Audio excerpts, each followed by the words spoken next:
All right, now we're live. Oh, hello, stream or YouTube, what do you want to call it? This is my first ever cooking stream. I hope it's fun. Today we're going to be making a bannock for Navajo tacos.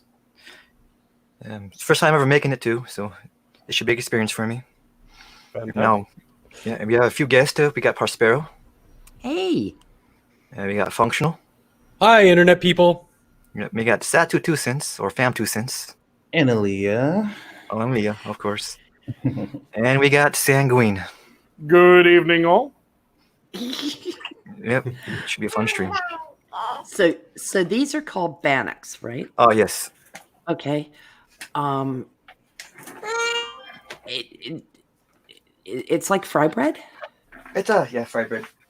Oh, cool. Like a flatbread. Yeah, it's an Indian style deep fried flatbread. Yeah, because I'm the only time I'd ever heard the word bannock is associated with bannock cakes, which are Scott oat cakes. So I was like, cool. Yeah, the Scottish journeyman cake or journey cake, if I remember correctly, right? Something like that, out of hand. Yeah.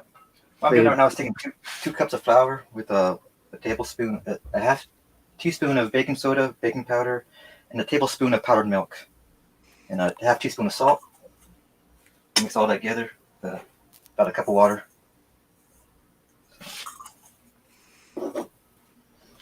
Okay. Yeah. I'm taking notes. I hope that's all right. What's on the internet? It's there forever now. Yeah. Because I'm not really a baker, though, right, Satsu? So now we're just basically making a base for the bread, right? Mm-hmm. The dough. Yeah, this is just the simple dough. You know. So is it meant to be a loose dough, a firm dough, Well, it could be silky? a firm dough that you have to knead a bit. Okay. And does it end up a silky or is it still kind of tacky? Wow. It's sticky. Don't yell at me, woman. Silky? Okay. Yeah. So we do have to let it She's rest just for got 10 questions. minutes after we get it all mixed together. So the Yeah. Like, have gluten and you all that conform? Yeah. ever had naan bread, Sanguine? Yes. And It's kind of like that, but instead of baked, it's deep fried. Yeah. Okay. Yum. Yeah, so it's kind of got that sort of volume consistency of a naan, Okay. but the cooking process is just very different. Does it puff? Does it puff a little with the A fry? little bit. Okay. Yeah, a little. Not, it's more puffy than say a pita bread, but less puffy than say a thicker naan. Okay. Yeah, I was just trying to get the texture notes because 90% of the time when I'm baking, I don't actually measure. I just kind of go for, yeah, this feels right. Fuck it. Yeah. Well, I'm not that skilled at it yet, so. Which was kind of my downfall in the restaurant when I would be teaching new cooks how to do recipes. It'd be like, you have to add, salt. How much salt should I be adding, chef? Until it this tastes much. Just showing, Yeah. this much and just throwing it in. Having to actually refer to the recipe cards and be like, oh, okay, it was 3 teaspoons. Yeah. You get so accustomed, and also the things that are done to taste, Mhm. or you're just eyeballing it, and then someone's like, I made chili verde one time, and Cree took some to work left over the next day, and his boss was like, I need this recipe. I can tell by the smell. And I was like, there isn't one. Mhm. Yeah. It was the food processor and the ingredients. So I told him what went in it, and I said, just futz with the ratios. Yeah. That's usually what I do with a lot of things. But it comes with like baked goods. I usually I like to do a recipe. Mhm. So. Yeah. You can tell when I'm using a recipe from something that I got from someone else because that's when actual measurements come into play. Yeah, because it's an exact science, most baking. Yeah. Well, baking, yeah, it's based on ratios, and Mhm.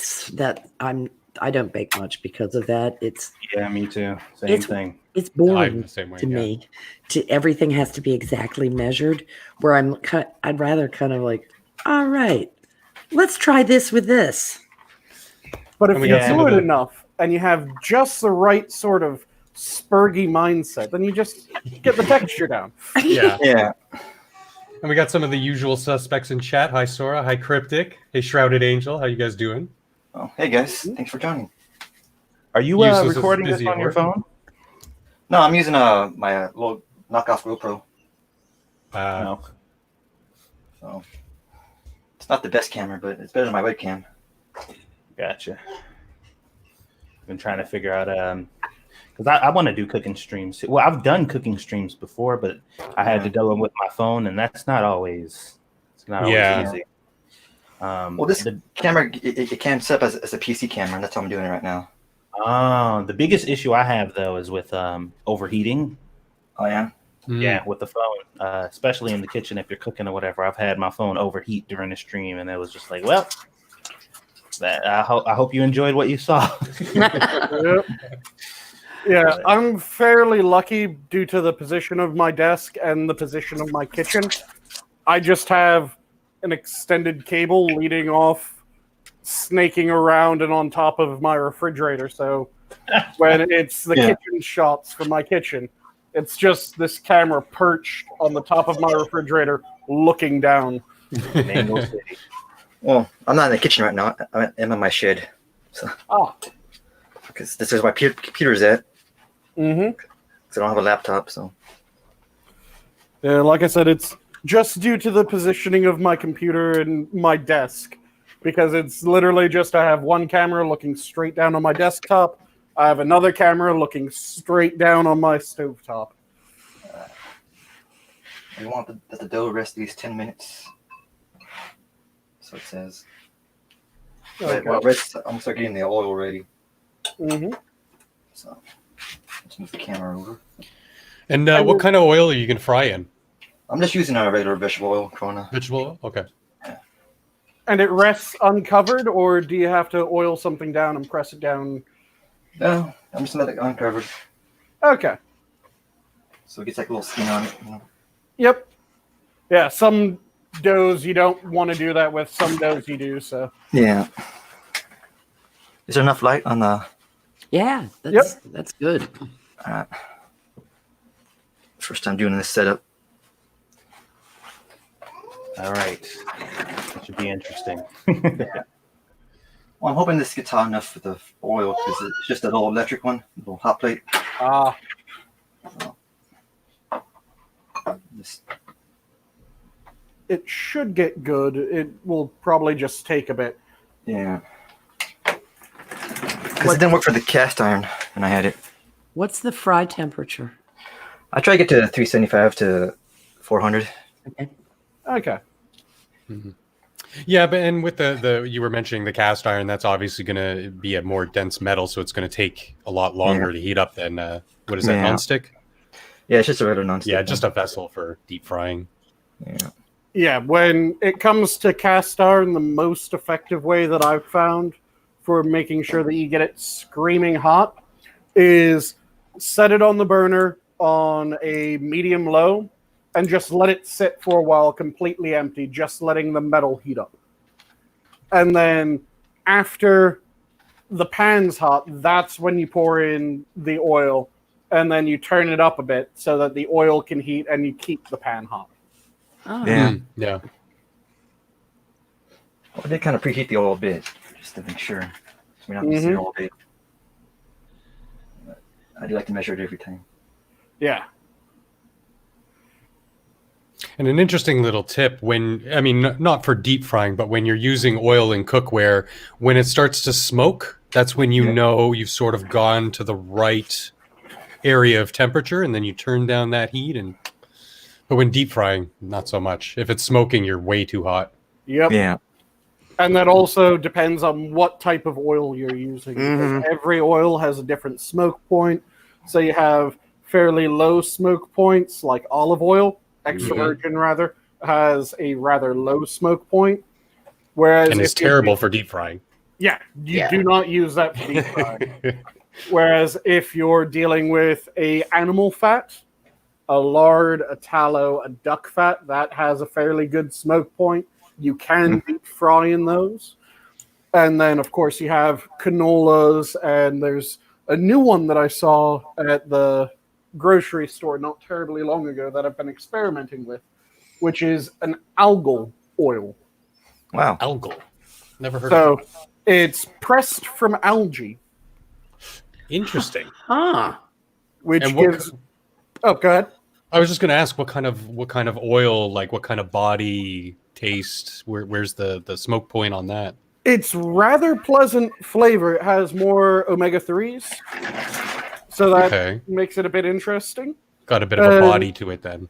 Yeah, it has a decent body to it. It's somewhat light in color, so not as dark as like an extra virgin, but it's, I'd say, even a little bit paler than just a straight canola. Hmm. Mm. You're gonna have to It try to has- pick some up.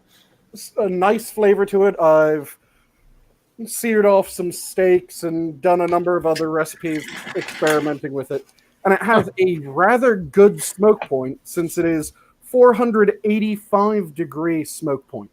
Oh wow. So if you are able to get a large enough quantity of it, you could use it for deep frying rather easily. Are we talking woodland fairy oil? Sorry, I wasn't paying attention. Talking I usually- algal oil. So Ah. it's pressed from algae. Oh, I usually go with whatever's cheaper at the time. where the hell do you obtain that?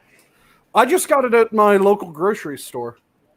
I was wandering around the oil aisle because I just check it out every now and then. Sometimes it has beef tallow or lard or duck fat in there. And I saw an oil that I had never seen the brand name for. Yeah, it's a bougie grocery store if it's got duck fat. No, this is the one that's effectively the giant for the region. It's just a Cubs. Really? Yeah. And they have duck fat.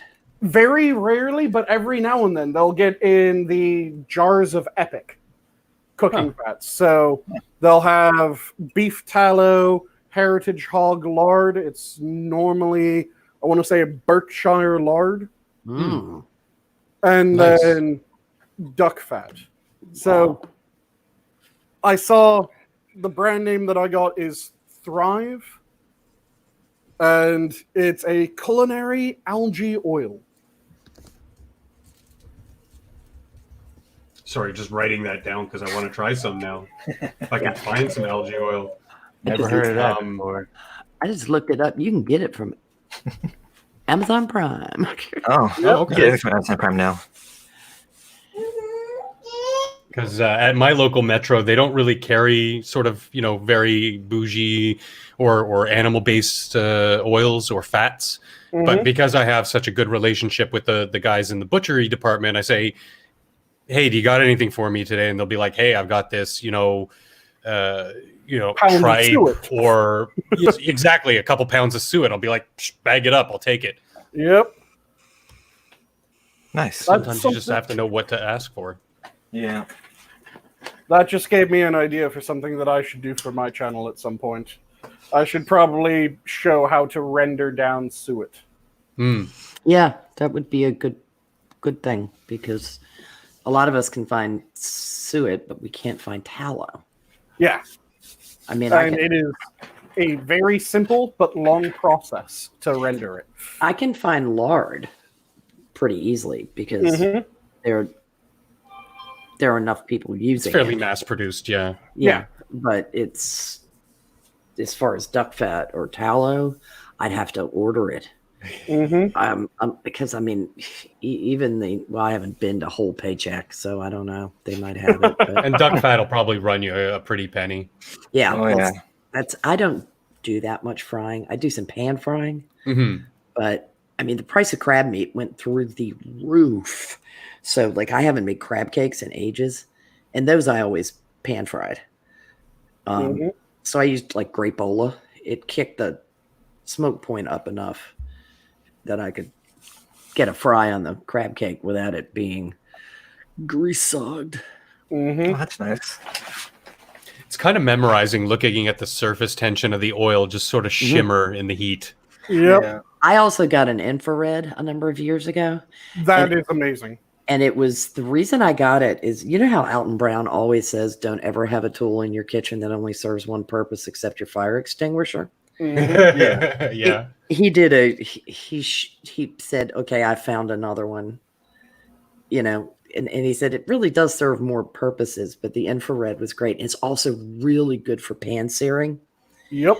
because, you've just oiled that pan slightly. So stuff isn't going to like weld to it. And I could hit the temperature so I didn't overcook scallops. Mm-hmm. Nice. Cool. That, man, the first time I did scallops for my mom, the way I was cooking them, she was like, are you sure those things are done? It was Well, usually the trick with the probe, though, you don't want to touch the pan. You want to keep it in the oil. yeah. Mm-hmm. Yeah, I just got a little laser as well, one of those infrared thermometers. Mm-hmm. And that's what I've been using recently. It makes it so much easier. I've done several fried chickens, Mm-hmm. and just being able to walk over to my pan, squeeze the trigger on the thermometer. Yep, that's the exact temperature I want. In goes chicken. Yeah. And the other good thing, mine does have a probe. Mhm. So I can swap to probe if I'm like doubting myself, but Mhm. you can actually shoot a grill surface with an infrared, which is Yep. great. Yeah. It serves. It's just it's worth the investment because with things like scallops that do not, they're kind of dear.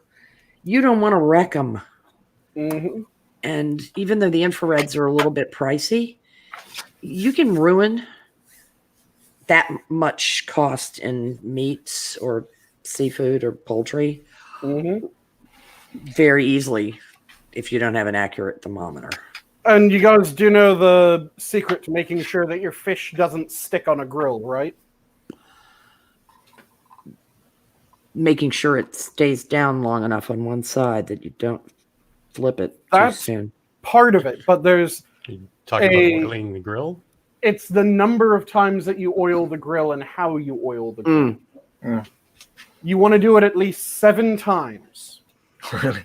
Just very slightly oiling the grill rack 7 times because you oil it, then you let it cook for a moment, you let it smoke, it starts to polymerize, then you hit it again, more of it polymerizes on. So effectively you're seasoning your grill right up until you put down the fish, which that polymerized oil, which is rather slick, keeps your fish from sticking over much. Cool.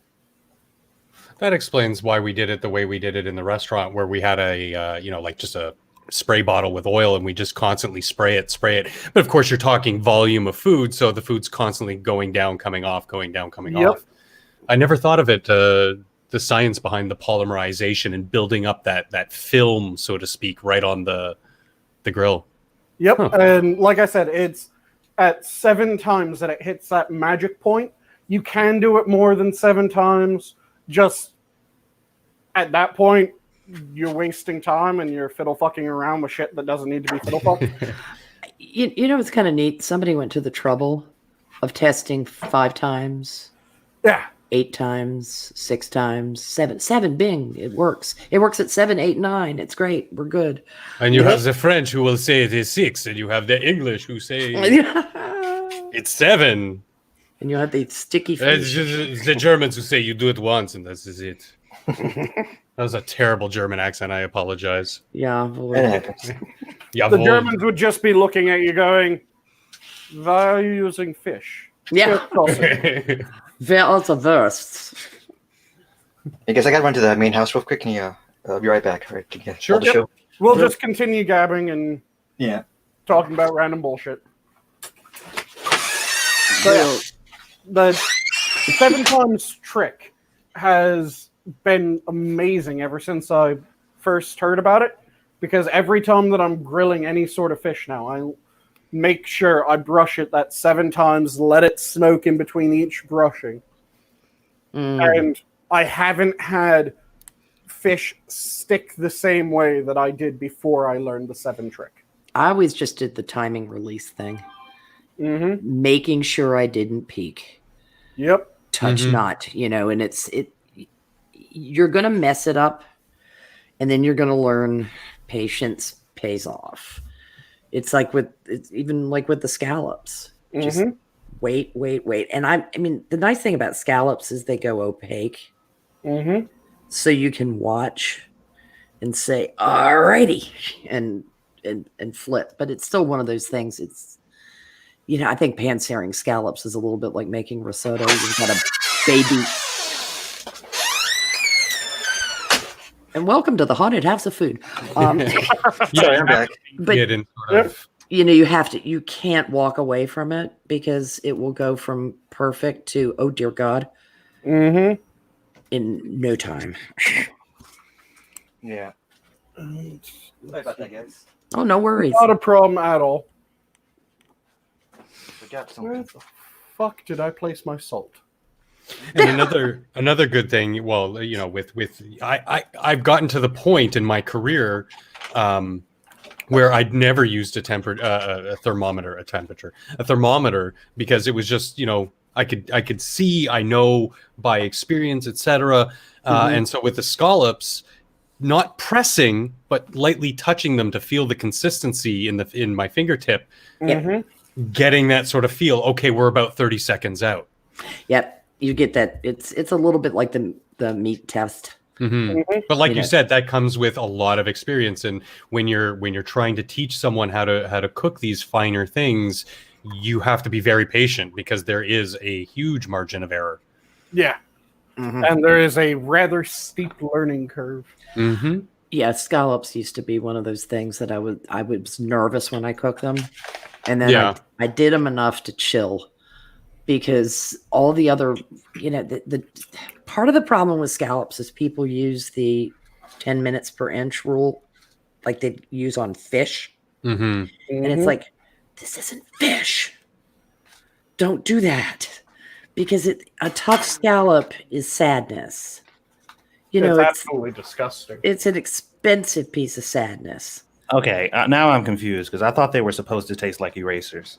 No, No, not at all. They were cooked wrong. they're supposed to be beautifully textured with just Buttery. this, Buttery. a buttery texture with this nice slight saltiness, but more sweetness.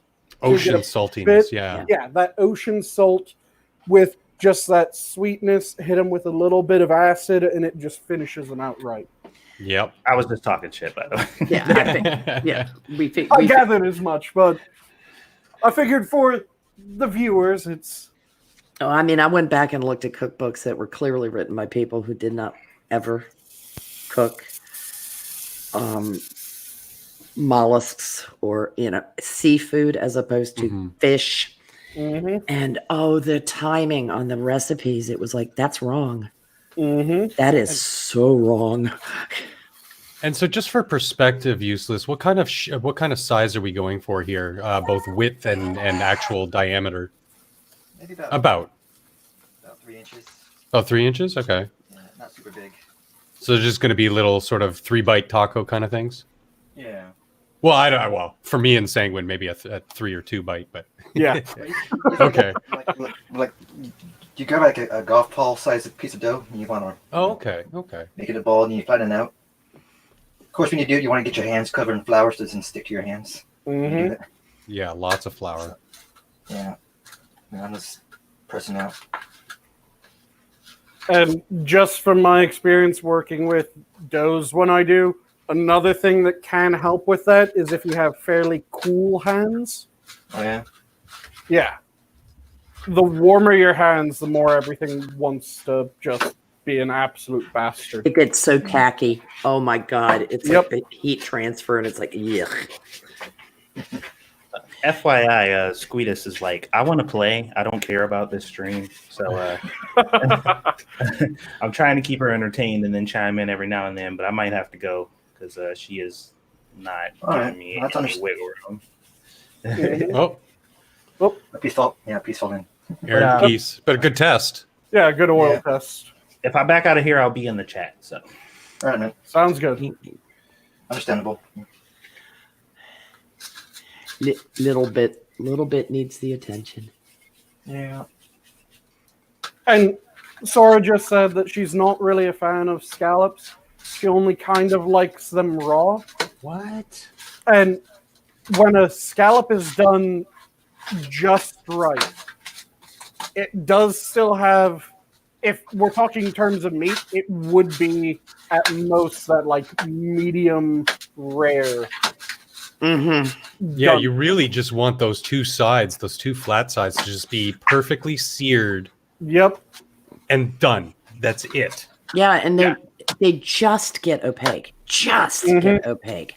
And that's I think what threw my mom that time, because she was like, all the recipes I've ever seen is cook them for 10 minutes. And I'm like, Mom, no. You're abusing the animal. Mhm, Stop. mhm.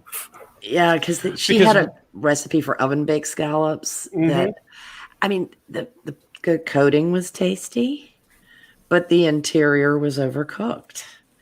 And, you know, I mean, I ate them because you never said no to food. But when I've had the first properly done scallop, I was like, oh, it's just. And you know, just for people who are wondering, like, yeah, you could slightly overcook something like a shellfish, like a lobster or a crab, and it'll still taste wonderful. Scallops are a completely different ballpark. Even the slightest bit of over or undercook will change that perfect scallop. Oh, and shrimp too. Yeah. Oh man, shrimp is so unforgiving. And I mean, that's why you have to kick up your cocktail sauce, because if for some reason you steam shrimp and you go like that 30 seconds over, Yeah. I mean, it doesn't even have to be 30 seconds. That's the creepy part of it. 5 seconds, 6 seconds. Yeah, you're staring at it and it's like, you're pink now, out. You know, and that's because for a lot of amateur cooks, they don't realize that even when you take it off the heating element, however you're cooking something, they still continue to cook very slightly in the open. What time do you, what temp do you pull like a pork roast? Functional, like curiosity. I don't honestly. I don't even own a thermometer anymore. I couldn't tell you. Okay. I know just by using my senses. I've become that much of an elitist, bit of a cook. Aren't you special? Aren't you? I mean, well, like I said earlier, it's to my detriment, because when I want to discuss recipes or methods with other people or teach people, like my wife is not a very good cook at all. I have to teach her things. She's a complete layman when it comes to the kitchen. It's to my detriment because I can't effectively convey all the pertinent information to somebody. Yeah, I really should. I should probably get a thermometer. I'd be curious, because the leftover concern about trichinosis hung around for decades longer than it needed to. So people were murdering pork. Yep. Yeah. Murdering it. And I pull it at like 145 if it's a pork roast. And let the temp, it'll always come up to 150. I pulled it sooner and had it come up to 150. I don't want to go over 150 because I like seeing pink in my pork. Because that's, hey, look, it tastes like something just other than that very slight blush. Yeah, I mean, I don't want it blood pink. Yeah, No. But because texturally it would be horrible. I mean, the pork might be safe, but texture would be awful. But the inside, if you cut it through the bias, should look like a red rose sunset with a nice pink color in the inside, slowly gradient to a nice fully gray cooked on the outside of the roast. Yeah, I just wanted to throw out the term blushing so that people weren't going, wait, you like it pink on the inside with pork? It gives them a better the wrong connotation. They freak out because of trichinosis a lot of it was spread by like a ham not being smoked thoroughly, or the temperature in the smoking shed was not right. We have modern refrigeration, folks. And sterile, the ability to sterilize things. Whereas even some foreign bacteria gets into that, even if it's smoked perfectly. Now, I'm not eating raw chicken. No. Never eat raw fowl. No. Zip. No. So These creeps that you see them, oh, you can eat raw chicken. And it's like, I don't care if I gave birth to that damn chicken. I'm not eating it raw. So here's the thing. In the States and Europe and China, you're exactly right. In Japan, their standards for how the fowl needs to be raised are sufficiently different that it is safe to have what they do in certain areas. You do kind of have to look for nisekayas for this.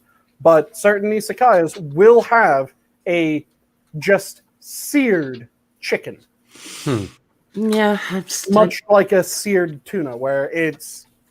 So is this like Wagyu chicken? It's all about how it's raised. The reason why we have the issues that we do with salmonella and all of that is due to the process of rearing them. We ended up rearing them too close and doing a number of other things that allowed it to just kind of spread, so it's now virtually endemic among all of our chickens. And our eggs, except certain of those people who still have the yard chicken eggs. Well, the eggs, it's a slightly different matter because the salmonella is only on the outside of the egg. So if you crack it perfectly, then the chance of you getting salmonella from an egg is virtually nil. Yeah. It's that it happens all the time where you crack an egg, you go to move it into the bowl, and you realize, shit, a piece of shell fell in. Yeah. The moment that a shell touches it, that's when the egg has been exposed to salmonella. And also the age of the egg, too, because it doesn't get more porous with age. Yes, to a certain degree, but a good chunk of the time when you're talking about the age of the egg has already reached the point where it's a bit dodgy to eat for other reasons. Okay. So the main threat is the shell. Okay, that's good to know. Thank you. With the chicken thing, I get that they're raising them to a higher standard, but... Oh yeah, it is creepy as hell the first time that you have it. You're going, what the fuck? Why are you serving me chicken? Do you want me to get salmonella? But when you actually look into it, that is safe. Look at that pretty bread, y'all. Perfect golden brown. It shouldn't take more than 30 seconds on the side to get it what you want. It's kind of like with the donuts. It should be pretty quick. So you just want to drop it in carefully. You don't want to touch the oil. I did that once before. It's not fun. Ow. No, it is not. Now, here in Canada, we have pre-washed eggs. So they lose that outside contamination possibility and the actual shelf life of the eggs. You have to refrigerate them if they're washed. Well, do you have that availability and that choice down in the U.S.? In the States, that's if you go to a grocery store, they are that way. But there's still a slight chance of contamination even then. So we have a lower chance of contamination than Europeans. Europeans tend to go for the farm fresh eggs. Farm fresh, unwashed with that. I'm trying to remember the proper name. It begins with an L, if I remember correctly. Covering on the eggs still intact. So they're able to have counter-stable eggs. But in the US and apparently in Canada, that is, as just a matter of course, washed off. Now, if you're in Europe, sticking them in the refrigerator, of course, still gives them a longer shelf life. Yeah. Just you have the option of, if you're going to be using those eggs in the next couple days, you don't need to shove them in the refrigerator, whereas Canadians and Americans do. Okay. And yeah, sorry, it's more of a North American thing actually to do the washed egg thing. Oh, does Mexico do it as well? No, North America, just the United States and Canada. The rest of the world actually typically offers farm fresh eggs with the coating. Okay. I can't find the name of the coating. I know what you're talking about, and as soon as I see that name, I'm going to be like, damn it, I should have remembered that. I want to say it's lith something or litho something. A lithocyte or something like that? I don't know. I'm just sort of memorized at being mesmerized by the frying. Yep. Oh, and Yeah. I'm not sure if you're going to mention one of the important things that you're doing useless. Do you want me to toss it out just in case? Sure, if you want. So you'll notice that when he puts in the bread, he's always laying it so that the last portion to touch the oil is the portion that is furthest away from him. Yeah, you'll do the other once. Yeah. And hopefully you'll learn from that mistake. I mean, there will be people that will keep doing it, but it's like don't fry bacon barefoot. It's one of those. Well, you rules. say that, but I do that constantly. Well, that's because you are bizarre, Sanguine. Yeah, those rubber feet. Yeah. Yeah, Oh, I'll still cook bacon without a shirt on. Yeah. yeah. I just, you get so used to getting hit with those little pops of grease that it's like, ew, and then you just move on. Yeah. The only location that I'm particularly guarded about Say is no more, say no more. exactly. Yeah. So I make sure that there's always some barrier between that and the grease. Whether it be your skivvies or an apron. Always Exactly. wear a loincloth while frying bacon. There we go. Yes. At You'd be bare dressed minimum. like Gandhi in the kitchen frying bacon. There's nothing peculiar about that. Yeah. Because that you do not want to reach a point where that becomes accustomed to splatter. Because that means you have had a lot of horrifying experiences up to that point.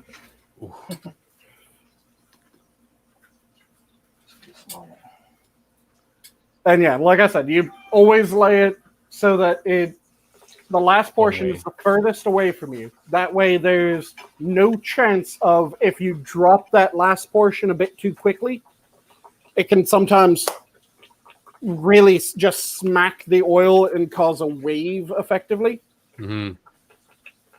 Rather than just a couple spits. Yeah. Yeah, and getting a little bit of oil. Yeah, getting a spit of oil, that's one thing. Getting a miniature typhoon in your pan of oil, or not typhoon, tsunami of oil in your pan coming at you, that is not fun. So always lay away. Yeah. Oh, look at that baby fry. Well, I do fry a lot of food, so I'm pretty good at it. So. Yeah, the wife bought me a deep fryer. Still haven't used it. Oh, yeah. Nice. She buys me toys for the kitchen because, after being retired from the kitchen, it's like I still opine for those days. I still would love to be in a kitchen. Yeah. Because, for so many people, food is just, I hate to be, but it's life. It's a way of life. It's a way of thinking and seeing the world through food. Yeah, the way that I prefer to travel when I travel is I eat my way through a country. Yep. I mean, the reason why you travel is to eat the good food. Yep. And sorry if my sizzle becomes a bit too loud every so often. I'm making my dinner because it's that time, and also I'm watching food. Yeah. It's fine. It's more ambiance.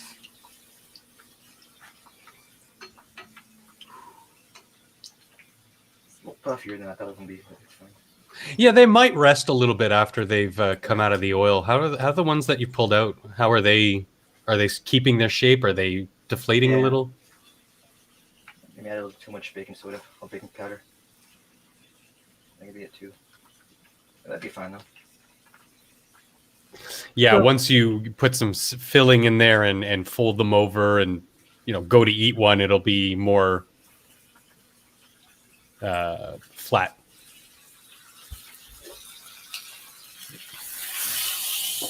Just the heat of the filling alone, not to mention Yeah. the liquid to it. Well, because even a flatbread used to want to have baking soda and baking powder to it, make it fluffy.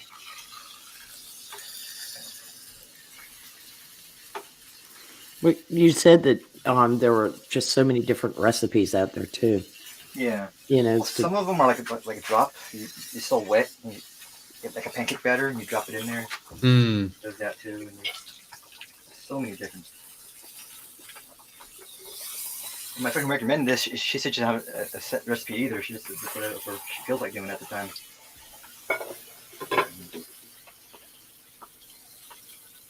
Yeah, and like with other rather large countries, India's cuisine is quite diverse, Yeah. depending on what region you would get a recipe.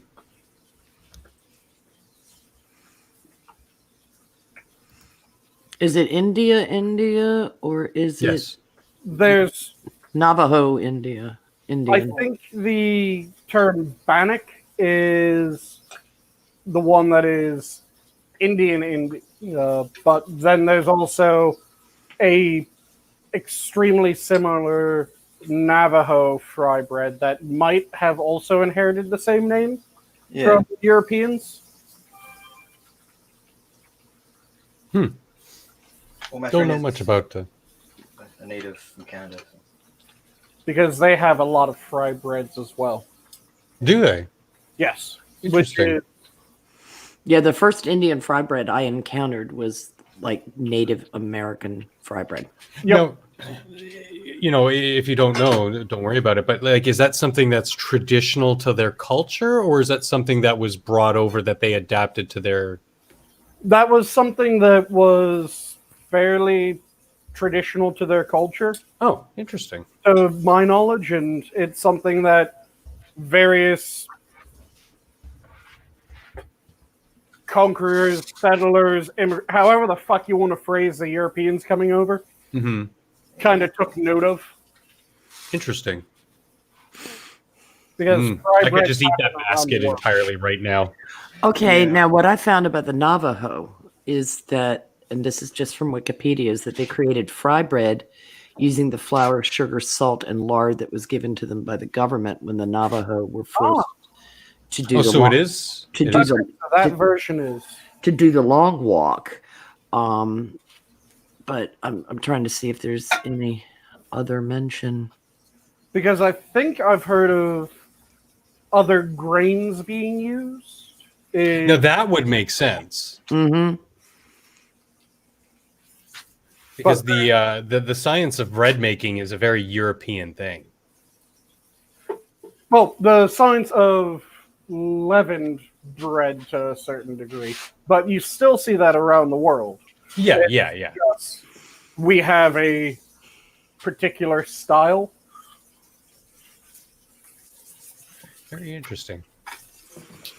Yeah, there's apparently quite a bit of controversy within Native American communities regarding it, because some people call it dye bread because of the diseases endemic to Native Americans to exposure to Western ingredients, and Yeah. but then again, sometimes those are not so much food anthropologists. They're more wokerati, if you know what I mean. Yeah, it'd be interesting to know where fry bread originated, like from a food anthropologist. Well, Because I that's could have a lot of sworn- food you can't really tell where it started from.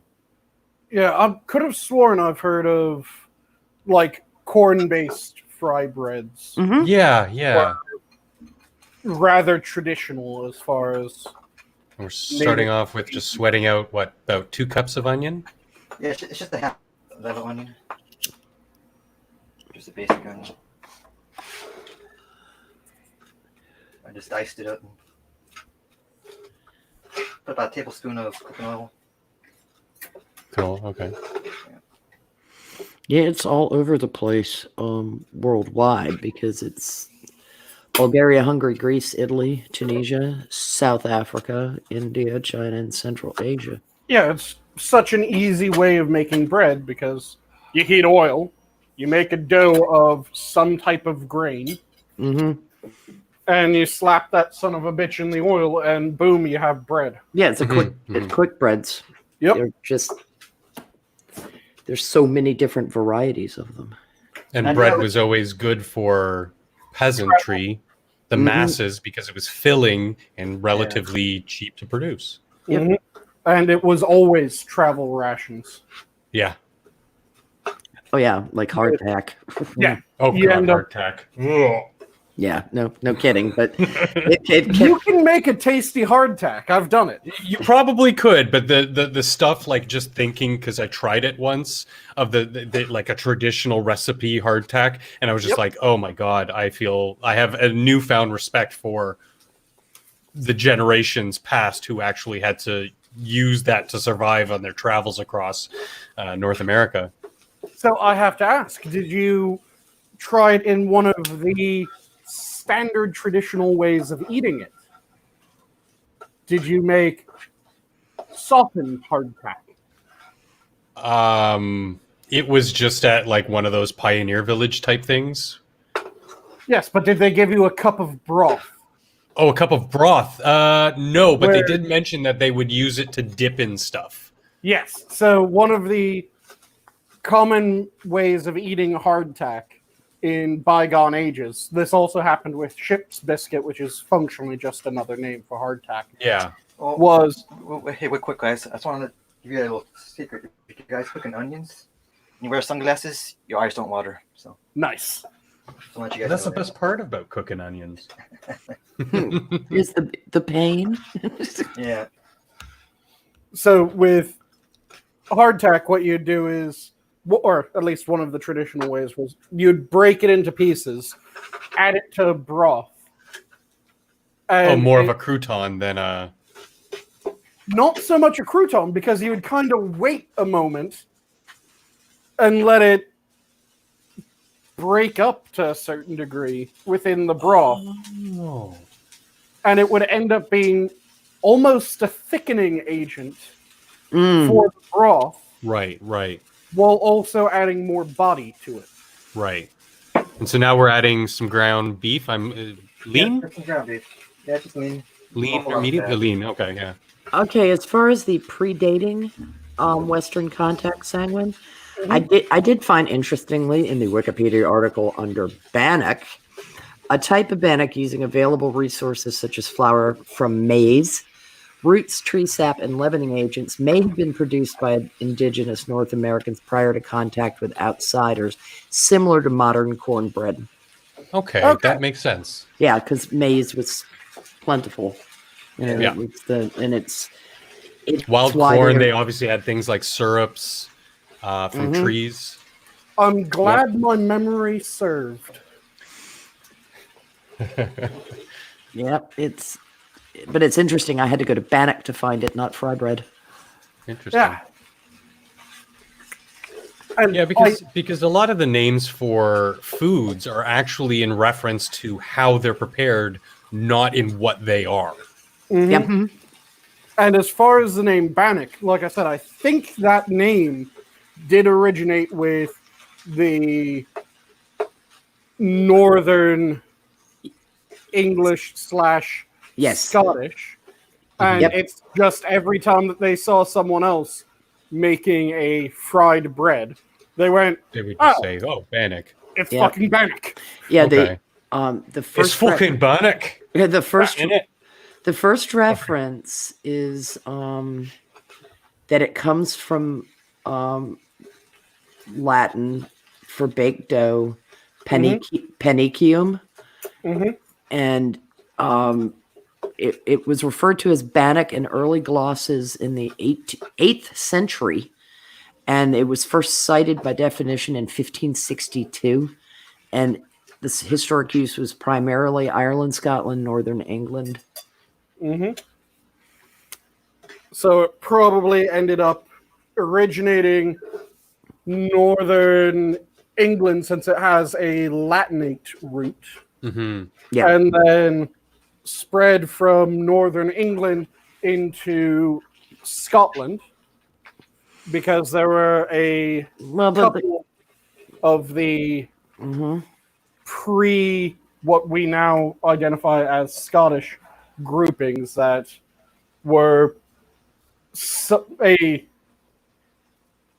Celtic or Pictish group that then took on some of the Northern Anglo influence, and then Right. those spread among the Scottish and then got reintroduced to Ireland, probably with the Gala glasses. It's interesting how many different types of bannocks go by name as to how they're based and cooked or attachment to rituals and festivals. Mm-hmm. So there's like a Belton bannock, a Samhain bannock, bride bannocks, Michaelmas bannocks. It's Oh, yeah. just Like I said, Now- it's hard to find just one recipe on bannock. There's so many of them. oh, and then there's the Selkirk bannock, which is Yeah. actually more like a fruit cake.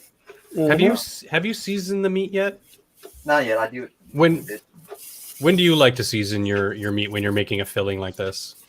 I usually wait till it's done, till it's fully cooked. That way the spices soak up all the oil. Okay. It's like a paste on it. Right. So it sticks to it. What about you guys? When do you like when you're making a filling for whatever? Then I season meat before it gets, or as it hits the pan. Like I put it in the pan and I'm salting and peppering.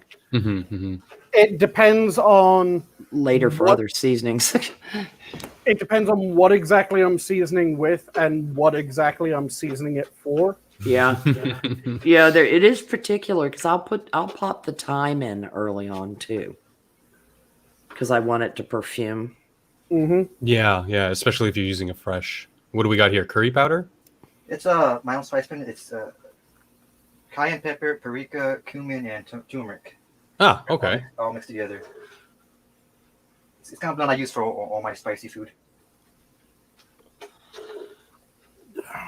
Yeah, Useless has to adapt his cooking to his roommate's needs to some extent. Yeah. So, and they have to be low sodium. Yeah, which kind of sucks for me because I like my food extra salty. But yeah, so it depends on what I'm seasoning it for. Also, the fat content. Hold on, Sure. I have a public help coming in. It happens. It's interesting because of the turmeric, it's getting a curry look to it. Yeah, that's why I thought when I first saw it, is it just straight up curry powder or is it sort of a mixture? And yeah, nice mixture, making it turn that nice bright yellow color. Yeah. Like I said, I use for a lot of my videos. Use spicy food. Yeah, so it's a good, relatively cheap way of adding more layers of flavor to your dishes. Yep. And I would suggest to anybody out there listening or watching that don't be afraid of that spice rack in your local grocery store. Pick something up, something new up, and give it a try. Give it a taste. Yeah.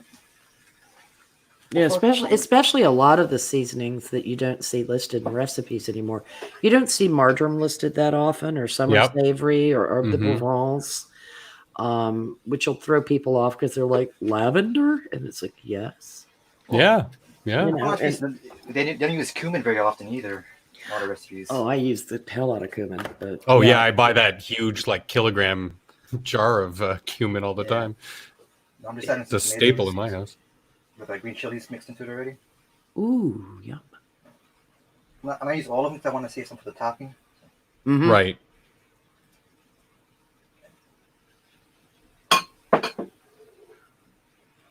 Mm. Mm-hmm. I love tomatoes and chilies. Yeah. Yeah, it's interesting. It's like there's a huge difference between Mediterranean oregano and Mexican oregano. Mm-hmm. Yeah. Mexican oregano is very floral, totally different flavor. And there's also very different flavors between fresh and dried and pre-ground. Mm-hmm. Yeah, like well, rosemary is a great example because of how pitchy it is. Right. Yeah. The difference between ground rosemary, crushed rosemary, and whole. First time I got coriander seed and I put that into a recipe, I was like, wow, this is completely different.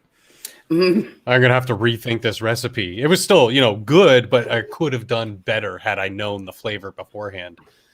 And just how much more like almost effervescence and rich a fresh ground coriander is compared to just, pre-ground cumin.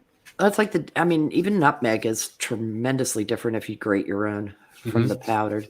I mean, I have trouble getting stuff in my auxiliary fridge because of the bins of spices that have the volatile oils that I want to keep fresh as long as I can, that are jammed in there. And I mean, really refrigerating, pretty much, it's like with flour. It's like it takes a very long time for them to lose their potency. Yeah. If they're refrigerated. And the way my kitchen's laid out, my spice cabinet is too close for my happiness to the cooktop. Also gets more hot. It gets more heat. So I make sure that the ones that I don't go through very quickly or degrade quickly, like chili powders and cayenne and that kind of stuff, are in the fridge. Cinnamon, nutmeg, ginger, all that stuff. So before you added the tomatoes and peppers, the beef was more or less cooked. Now you're just trying to sweat out the veg a little bit, not really just sort of overdo them. Okay. Just want it to simmer just a bit. I lowered down the heat down to low, so it just simmers. Just let it simmer and sort of build layers of flavor. Yeah.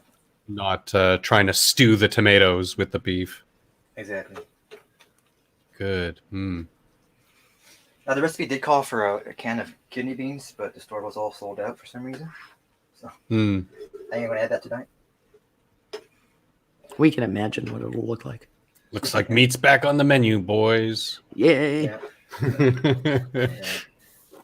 Yeah, that's when I hit the grocery store after it had been run through by the first panic wave. I was amazed that they cleared out all the chicken except like 2 packs of wings. And all the roasts, but the ground beef and the steaks were all there. Yeah, that was the same here too. And I was like, there was chicken wings and ground meat. Yeah, and I was like, okay, thank you. There's my big pack of ground beef. Yeah, and I can nibble on chicken wing, a club pack of chicken wings for 2 weeks. Yeah, it amused me. It actually heartened me a little bit because there were tons of chicken tender, chicken fingers, chicken nugget. Yeah, people wanted fresh food as opposed to that processed crap. Yeah, which I thought that's heartening because of the number of people I know that don't cook. I thought, did you remember that you have your mom's recipe box? Or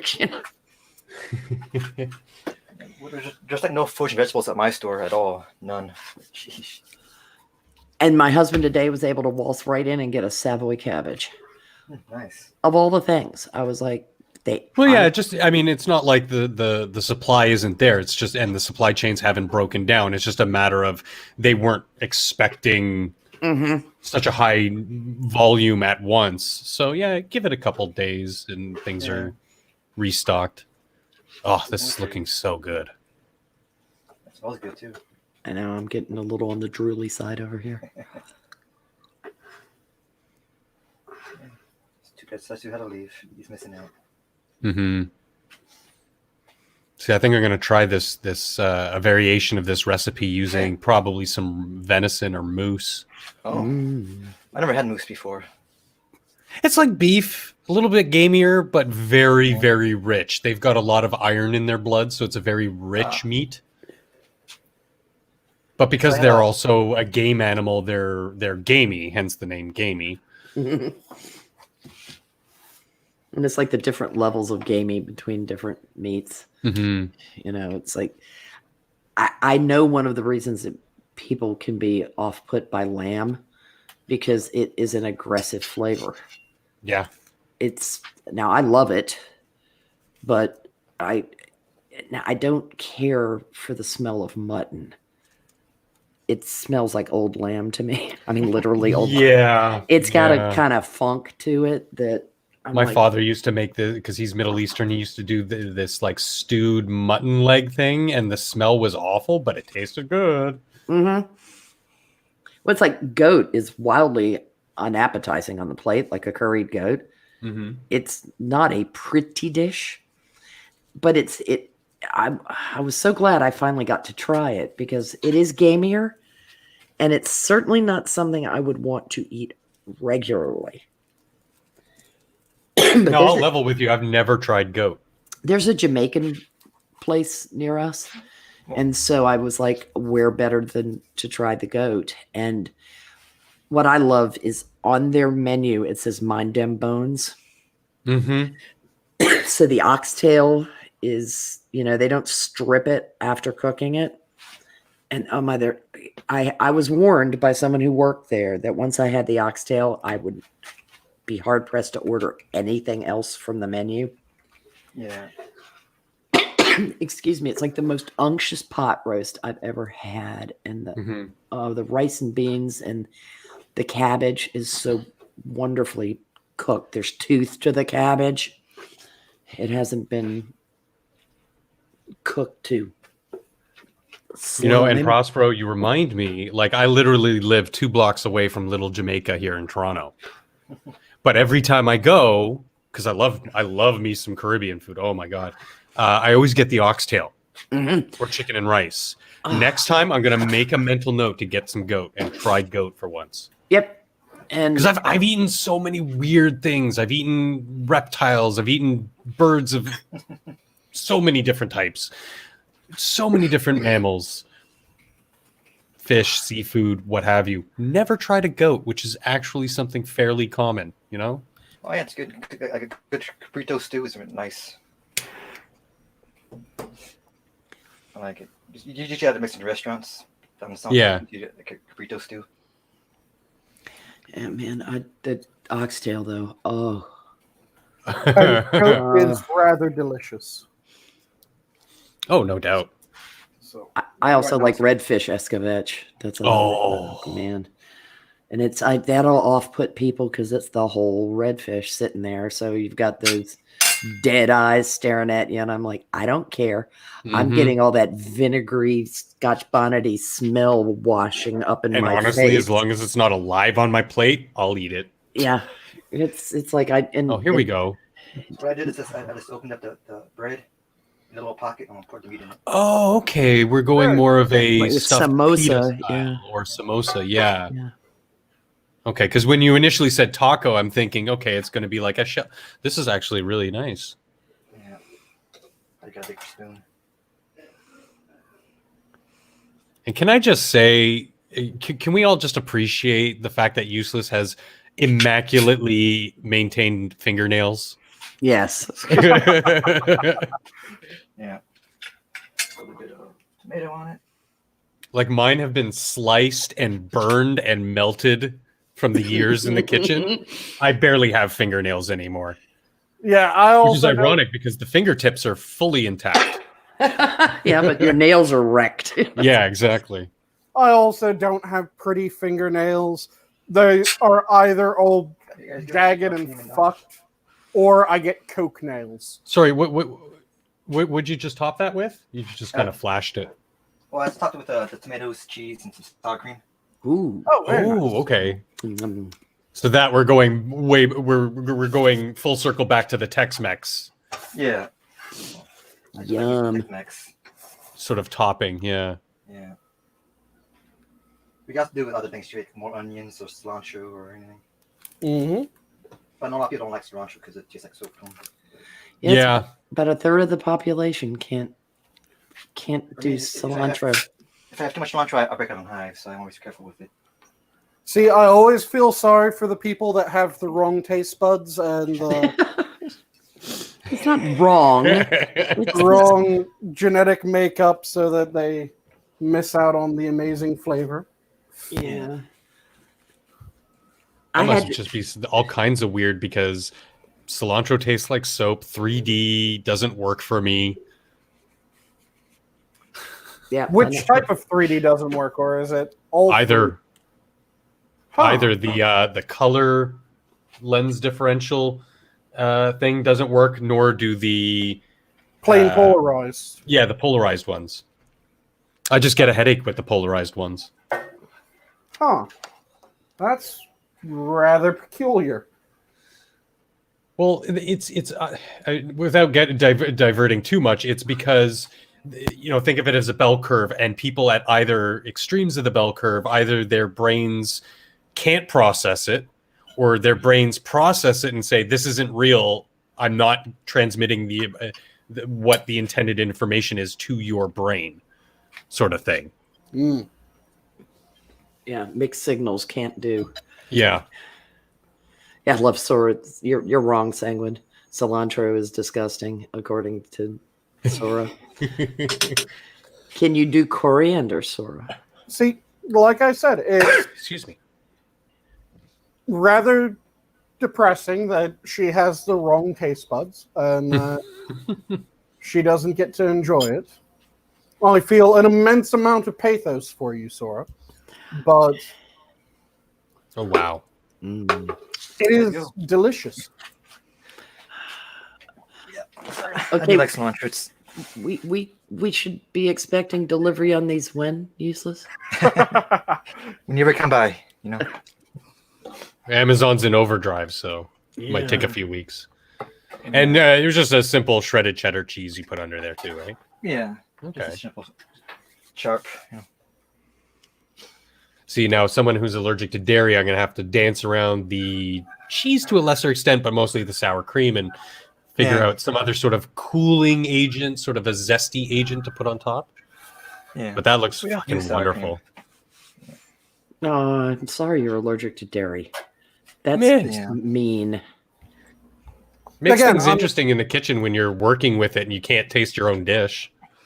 Yeah, That's true. it does now. If dairy is in things like quick breads or that, does that bother you, or is the conversion of the lactic acid enough to? The raw, pure form of milk is definitely a lot harsher on my system. I can get hives in my stomach, in the lining. Ooh. Yeah, that's painful. To something like a cheese, which is an old cheese, which is mostly the bacterium, doesn't really bother me all that much. I might get a little, but doable. And Yeah. Prosper, I think you meant the lactose sugars rather than lactic acid. Thank you. Yeah, I know what you meant. I'm sorry. How's the crunch?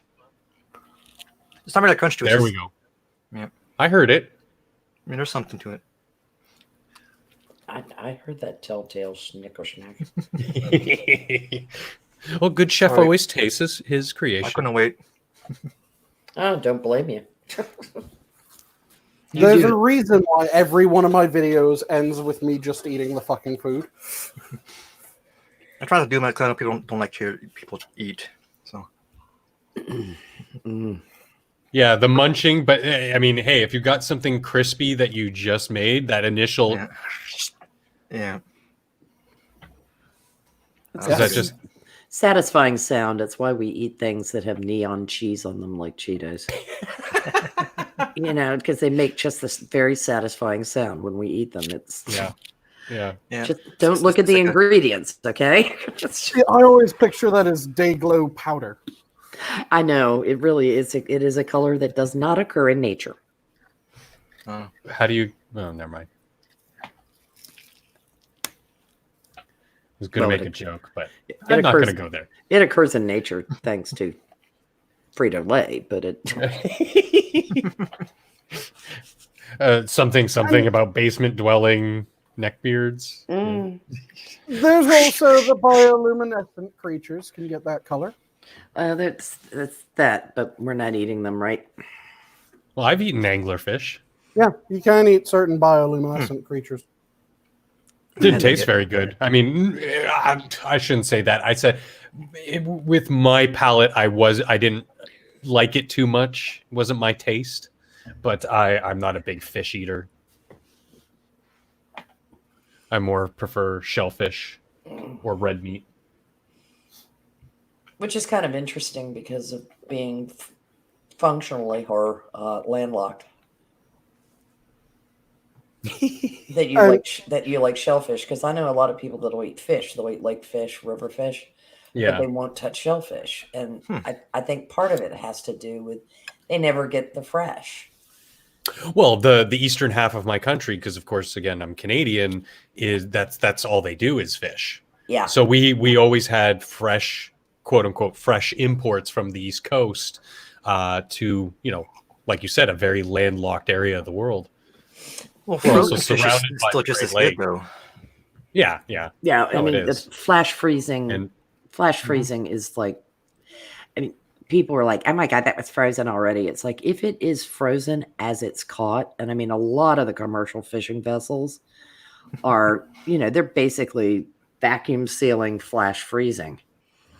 You don't lose much. Frozen shrimp is fine. sure, yeah. Just get the Gulf shrimp, don't get the Thai shrimp. You don't have to pretend like you're eating in a 3 Michelin star restaurant every night. No.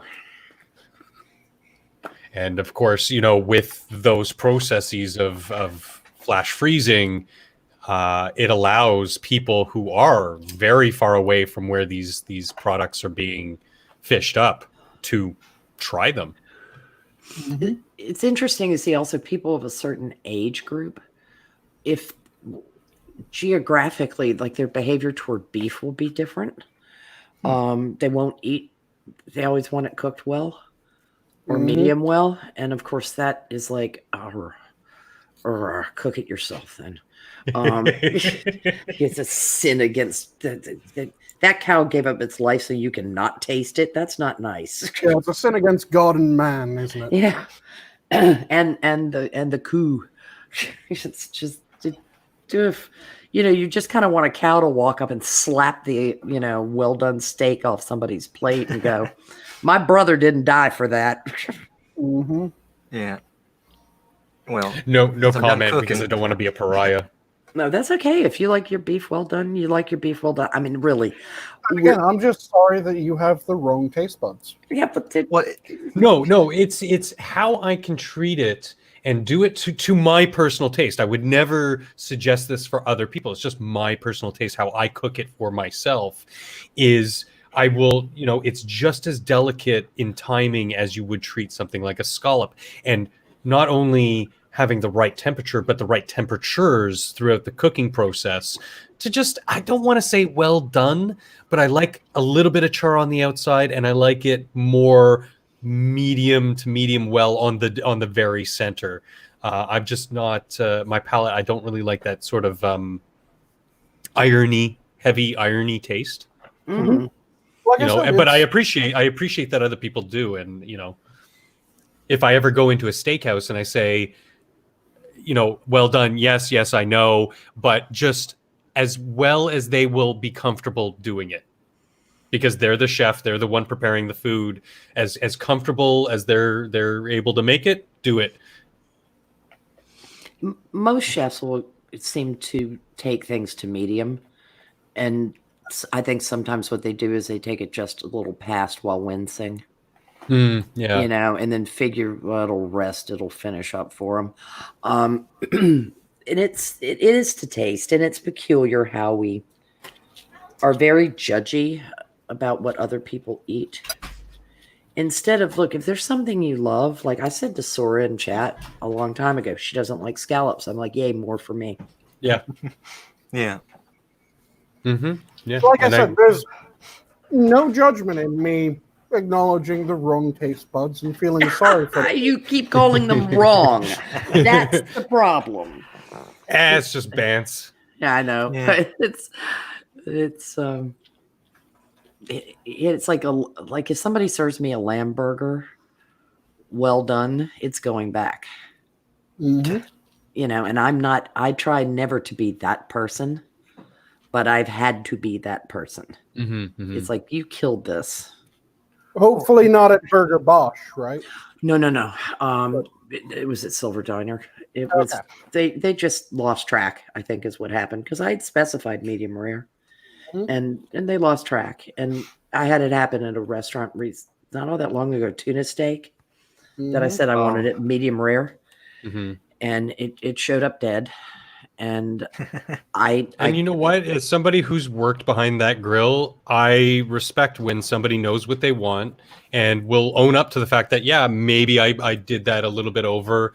They're the customer. More than happy to redo another one and be a little bit more attentive, knowing that I just messed that up for that customer. well, this was Yeah. Ditsy McWaitress Pants, Oh, who forgot to tag it as medium rare, even though we had a long discussion at table about so it it. was the communication part, not the actual It was, preparation. and Okay. the owner was on the floor, and he saw me kind of sadly looking at my plate, and he said, "Is everything all right?" And I was like, "I wanted it medium rare." He looked at it, he said, "Oh dear God!"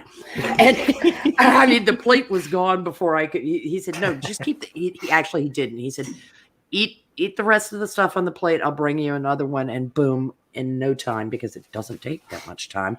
Perfectly cooked tuna steak. One time I got a burger that was still frozen in the middle. Oh, So that we got, That's an interesting fuck up. yeah, we were like, so it was free after that. I'm like, yeah, cool. I was like, geez.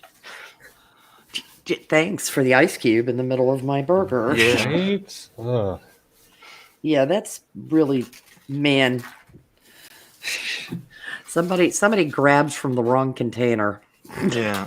Oh, they just didn't pay attention, cook long enough. Jeez. That would take some work. It's just those look just yummy, and I love that color on the meat mixture. Yeah, that's the when I see the turmeric that does it. It kind of throws me a little bit, because Yeah. I think curry, and then I'm like, yeah, but this is kind of Navi mix. Yeah. Hmm. I like to mix things together. You know. No, that's because you like to cook. Yeah. Sora's like, if your meat squeaks when you cut it, it might be too raw.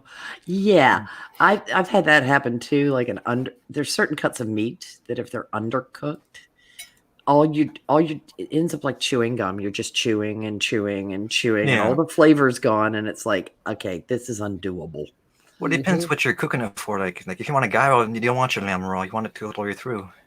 Yeah, I mean, So- if you're gonna serve it to me raw, slice it paper thin. Thank you. Make it a Yeah. carpaccio. Yeah.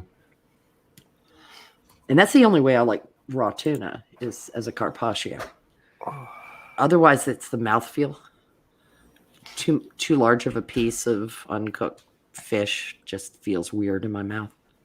And So- cryptic, does that happen at the same place that it keeps on going back and forth? Because that's a very inconsistent kitchen.